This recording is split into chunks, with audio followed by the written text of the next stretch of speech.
Hi friends, ఈరోజు నేను actually ఒక ఇంపార్టెంట్ థింగ్ చెప్పాలనుకుంటున్నాను. ఎవరైనా హిల్ స్టేషన్స్కి లేదా స్నో ఉండే ప్లేసెస్కి వెళ్ళాలనుకుంటే డ్రెస్సింగ్ అదంతా ఎలా వేసుకోవాలనే కన్ఫ్యూషన్ ఉంటుంది కదా. యాక్చువల్గా ఫస్ట్ ప్రిఫరబుల్ థర్మల్స్ అంటారు వీటిని.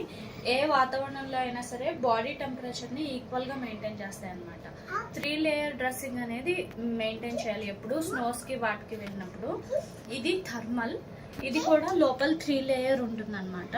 సో అందుకని చెప్పి అది బాడీ టెంపరేచర్ని ఎప్పుడూ ఒకేలా మెయింటైన్ చేస్తుంది. మీరు ఎలాంటి వాతావరణానికి వెళ్ళినా సరే ఫస్ట్ 3 లేయర్ వేసుకుంటాం. ఇన్నర్స్ వేసుకున్నాక 3 లేయర్ వేసేసుకుని దానిపైన ఈ రెగ్యులర్ డ్రెస్సెస్ వేసేసుకుంటాం.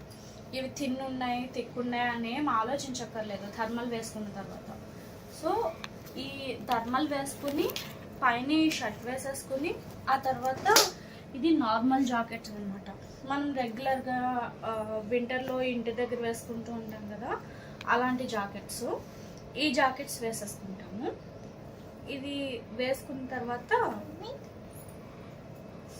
మనకి యాక్చువల్గా ప్యాడెడ్ జాకెట్స్ అని కూడా ఉంటాయి అన్నమాట. ఇది snow padded and water proof jackets. ఇవి స్నో కానీ రెయిన్ కానీ వాటర్ కానీ వేటిని లోపలికి పీల్చు అనమాట. సో ఇది కూడా లేయర్గా ఉంటుంది. అండ్ ఇది -5 degrees అండ్ ఏమో ఇది -10 degrees. ఇది మా పాప కోసం వేసాను. పాపకు కూడా థర్మల్స్ ఉంటాయి అన్నమాట.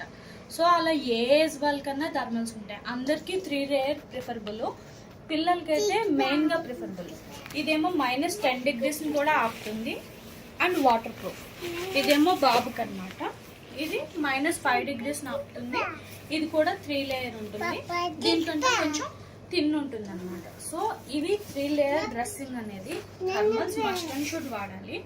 అండ్ ప్రిఫరబుల్ ఏంటంటే ఎప్పుడు హిల్ స్టేషన్స్కి లేకపోతే స్నో రెయిన్స్ అలా ఉండే వాటికి వాటర్ ప్రూఫ్ బెటర్. ఇది కూడా యాక్చువల్గా వాటర్ ప్రూఫ్ ప్యాంట్ అనమాట. ఇది మా హస్బెండ్కి తీసుకుంది. ఇదేంటంటే జస్ట్ స్నోలో మేము జస్ట్ స్లైడ్ అయ్యాము. అయిన తర్వాత ఇది టార్ అయిపోయింది యాక్చువల్గా. బట్ ఈ లోపల ఉన్న 3 లేయర్స్ వల్ల ఇది చాలా సేఫ్గా ఉంది అండ్ లైట్ వెయిట్ కూడా. జర్నీకి చాలా కన్వీనియంట్గా ఉంటాయి. ఇలాంటివన్నీ ప్యాక్ చేసుకొని వెళ్తే మీకు చాలా కంఫర్ట్ కన్వీనియంట్ ఉంటుంది. నేను కాశ్మీర్లో 5 days నుంచి స్టే చేస్తున్నాను. ఇప్పటికీ నా పిల్లలకి కోల్డ్ కాఫ్ ఏమీ రాలేదు. అండ్ సన్ స్క్రీన్ కూడా బాగా యూజ్ చేయాలి, స్కిన్ కూడా పాడవలేదు. ఇది నేను ఇచ్చే టిప్. మీరు ఎప్పుడైనా హిల్ స్టేషన్స్కి స్నో రెయిన్ వెళ్ళే ప్లేసెస్కి ఇవి మస్ట్ అండ్ షుడ్ ప్యాక్ చేసుకుని వెళ్ళండి. మీరు 2-3 డ్రెస్సెస్ తీసుకెళ్ళినా పర్లేదు, కానీ ఈ థర్మల్స్ మాత్రం ఖచ్చితంగా వేసుకోండి. Thank you.